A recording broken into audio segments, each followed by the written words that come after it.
नमस्कार। आज के इस एक्सप्लेनर में हम डिजिटल डिजाइन की दुनिया के सबसे शानदार और टिकाऊ टूल्स में से एक के 35 साल के रोमांचक सफर को ट्रेस करने वाले हैं। जी हाँ, 1989 का एक बहुत ही साधारण सा वेक्टर एप्लीकेशन कैसे आज डिजाइन इंडस्ट्री की एक विशाल ताकत बन गया है, इसकी कहानी सच में कमाल की है। चलिए शुरू करते हैं। आप जरा इस जबरदस्त कॉन्ट्रास्ट पर गौर कीजिए। कहाँ 1989 का एक बिल्कुल basic Windows desktop illustration tool और कहाँ आज का वर्जन 27 जो पूरी तरह से एआई असिस्टेड है, क्लाउड प्लेटफॉर्म पर चलता है और ब्राउजर से भी एक्सेस हो सकता है। ये सिर्फ एक अपग्रेड नहीं है, बल्कि एक रूडिमेंट्री ड्राइंग एप्लीकेशन का एक कॉम्प्रिहेंसिव ऑटोमेटेड डिजाइन इकोसिस्टम में पूरी तरह से ट्रांसफॉर्म हो जाना है।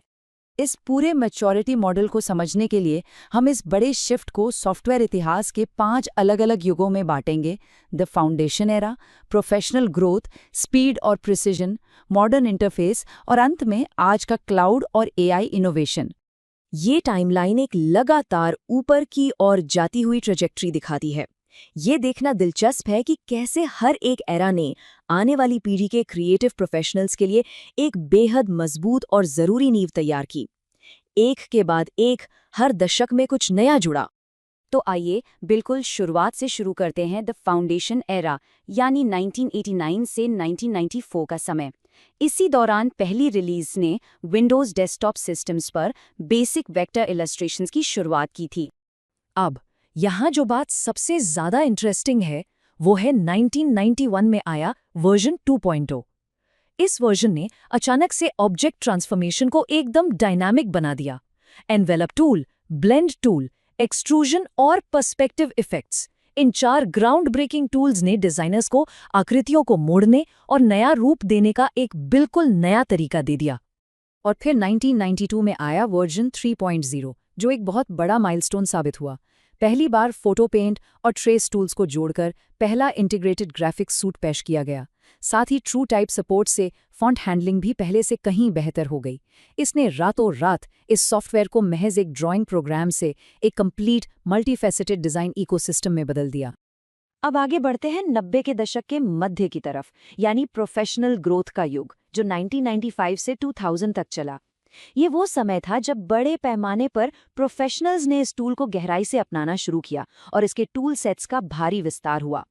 और ये बात एकदम साफ दिखाई देती है कि कैसे नए प्रोफेशनल फीचर्स के जुड़ने से हैवी हिटिंग कमर्शियल यूजर्स इसकी तरफ खींचे चले आए। जैसे ही पीडीएफ पब्लिशिंग सपोर्ट और एडवांस ट्रांसपेरेंसी कंट्रोल्स आए, एडवर्टाइजिंग एजेंसीज ने इसे तुरंत अपना लिया। वहीं विंडोज 95 सपोर्ट, इंटरनेट पब्लिशिंग और बेहतरीन कलर मैनेजमेंट ने प्रिंट शॉप्स, विनाइल कटर्स और लोगो डिजाइनर्स के रोजमर्रा के काम को पूरी तरह से बदल कर रख दिया।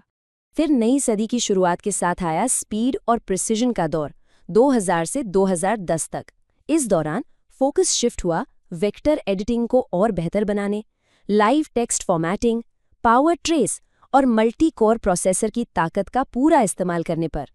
इसके बाद हम पहुंचते हैं मॉडर्न इंटरफेस एरा में, जो 2012 से 2018 तक चला। ये दौर अपने साथ high DPI display support, users के हिसाब से कस्टमाइज किए जा सकने वाले नए वर्कस्पेस और डायनामिक अलाइनमेंट गाइड्स जैसी बिल्कुल आधुनिक सुविधाएं लेकर आया।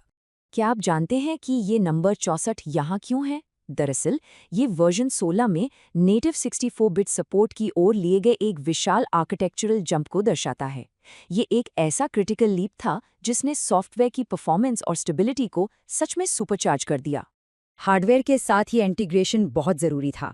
2017-2018 में आए लाइव स्केच टूल और बेहतर पेन और टच सपोर्ट ने इसे साबित कर दिया। इन फीचर्स ने सॉफ्टवेयर को आज के डिजिटल आर्टिस्ट्स के मॉडर्न टच फोकस्ड वर्कफ्लो के बिल्कुल अनुकूल बना दिया।